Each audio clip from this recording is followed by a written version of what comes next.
undergraduate student at Governor State University.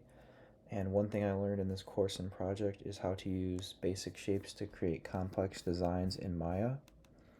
So for the concept images, I had a prop on the counter, which is an apple, the oven, and then kind of the overview, like a perspective view of the kitchen.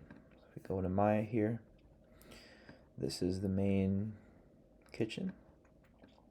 So the first thing I did was in the work in progress shots was set up just the basic shapes of what I wanted the kitchen to be like.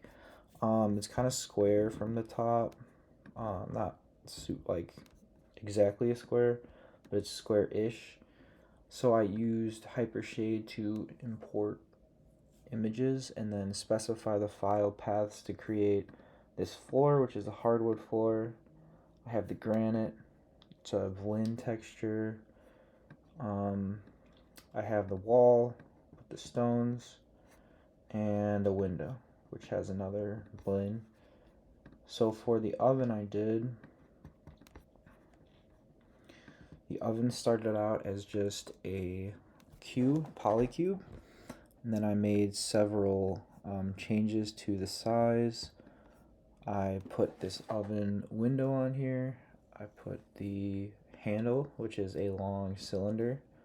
That's basically, it's a long, it's a torus, cut in half and then kind of just like spaced out with the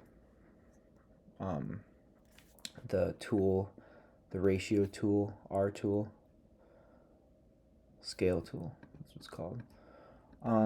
The other thing I did was I took the within in rendering, go to modeling.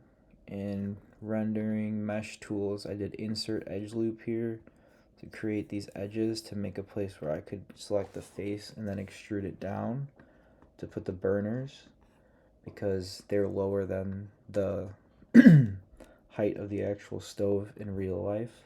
So you can put pots and pans on there. Then microwave is very similar, just start from cube.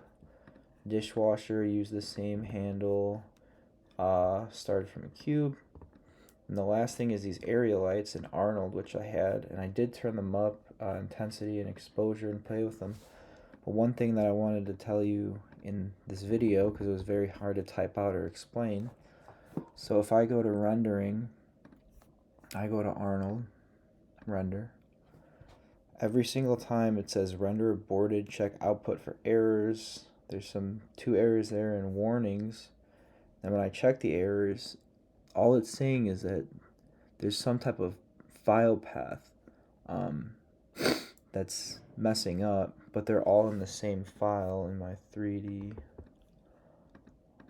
modeling project in there. Oop. So I don't know what that's about. I thought that could be an issue, but probably not just the file path.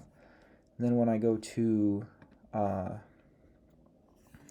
render settings, I go to say, I thought it could have been just Arnold that's wrong, so I go to the Maya software. I try to render it. It works here, but sometimes it just crashes my whole computer and I can't get the render. Let's see. Just crashes it, says report. I wonder if other students with Macs had this problem, because it was acting a little weird earlier in the semester. Other than that, I will just include screenshots of different angles within the renderer. Within just Maya in the perspective view. Thank you.